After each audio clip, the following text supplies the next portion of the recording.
Right. In the 6th unit, okay, there are some constitutional bodies like Election Commission of India, State Election Commission. Here I am going to explain National Commission for Scheduled Caste. Okay, it is a constitutional body. So I'll discuss elaborately about this National Commission for Scheduled Caste. Now, see, first of all, I'll give you the basic information. After that, I'll give you functions and powers. See, the National Commission for Scheduled Caste is a constitutional body. Remember, National Constitution Commission for Scheduled Caste is a constitutional body that was to safeguard the interest of scheduled caste in India. Remember, National Commission for Scheduled Caste works to safeguard the interest of scheduled caste. Article 338, remember Article 338 from the Constitution of India. Article 338 of the Constitution of India deals with this commission. So, National Commission for Scheduled Caste, which article? Article 338. What it was given? It provides for a National Commission for Scheduled Caste and Scheduled Tribes. So, remember, Article 338 gives information about both National Commission for Scheduled Caste and National Commission for Scheduled Tribes, with the duties to investigate. Remember, what are the duties of this commission? Investigate and monitor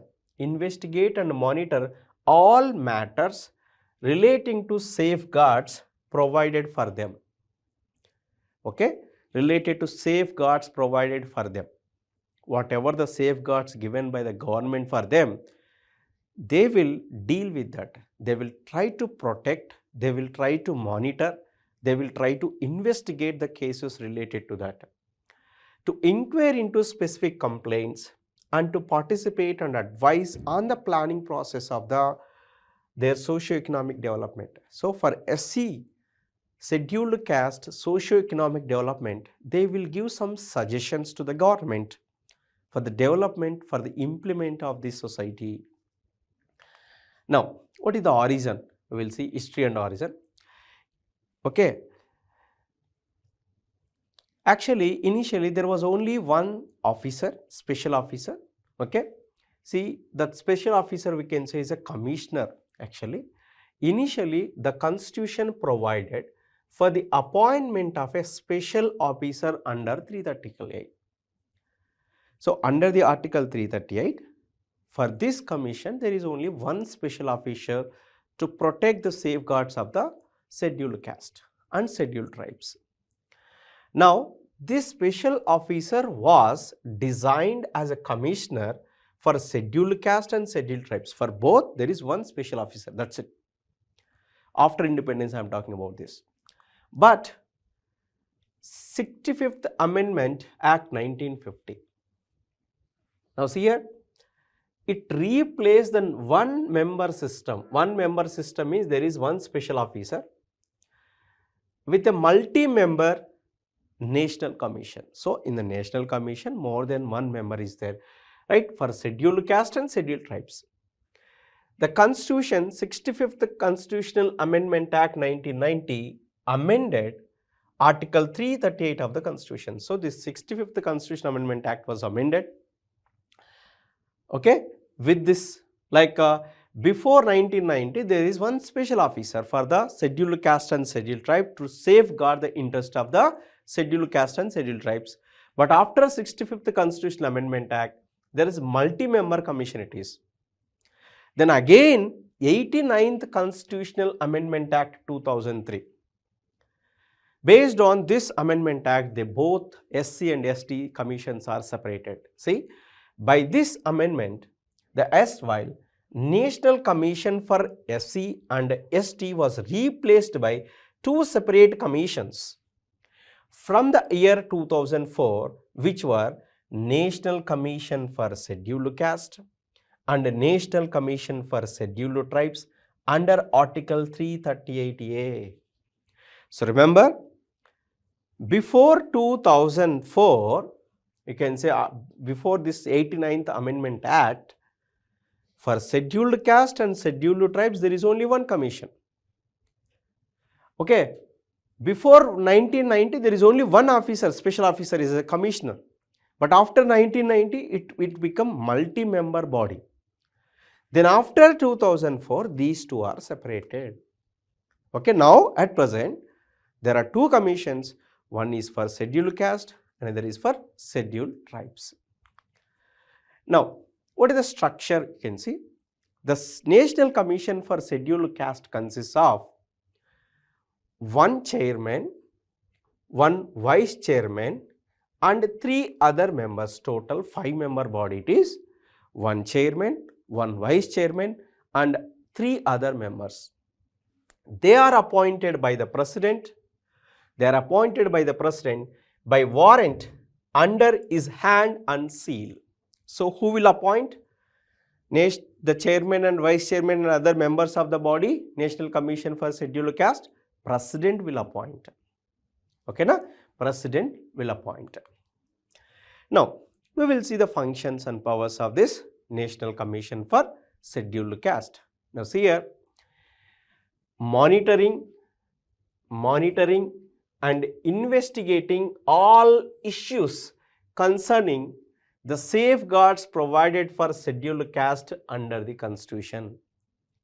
Okay, they investigate, they monitor the issues regarding scheduled caste and inquiring into complaints relating to the deprivation of rights and safeguards of the SCs.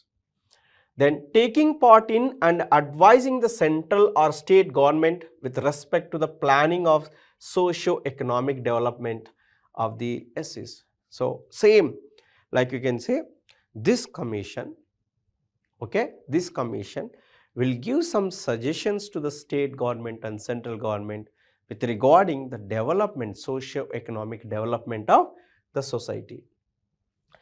Regular reporting to the president of the country on the implementation of these safeguards. So, annually or biannually, they will meet the president and they will discuss for the development, for the socio-economic development of the scheduled caste.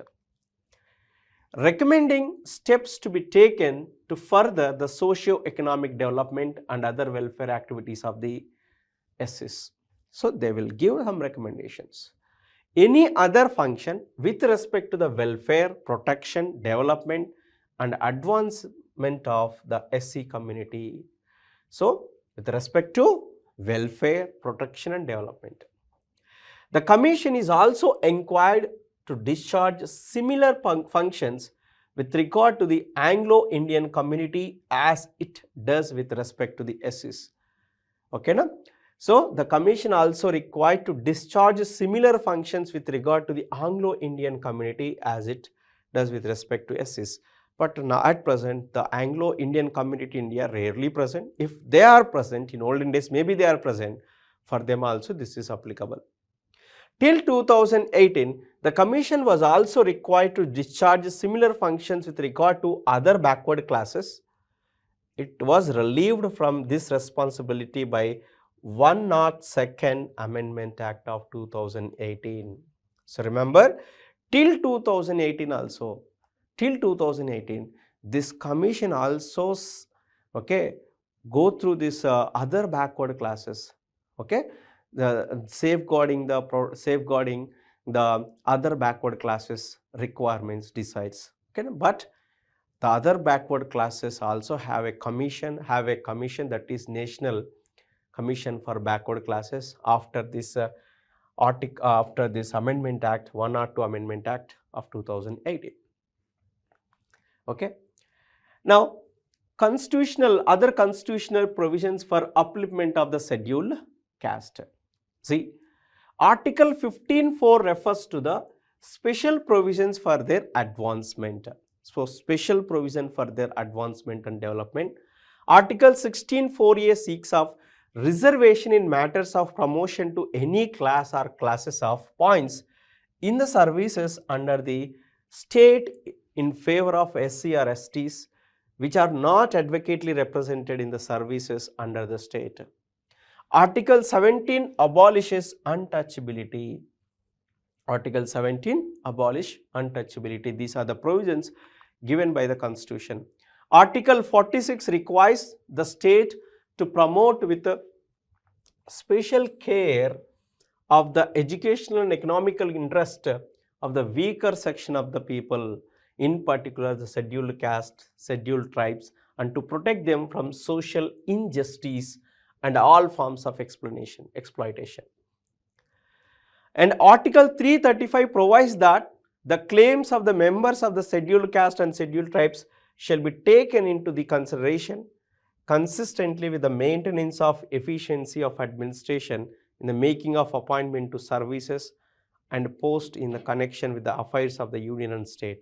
So, as per this Article 335, the reservation is also given in the employment, those who are working in the government sector.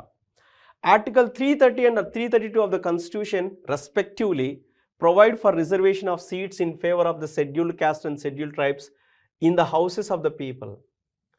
Houses of the people in the legislative assemblies of the state. So, Article 330 giving the power for the SCs and STs, they have a reservation in the houses of the people, especially in the state assemblies. Under Part 9 relating to the Panchayat and Part 9A of the Constitution relating to the municipalities, reservation for SC/STs in the local bodies has been envisaged and provided. So, these are the different provisions given by the Constitution of India. So, this is the complete information about the National Commission for Scheduled Caste. So, for your exam, they may ask you the questions like explain the structure and functions of National Commission for Scheduled Caste.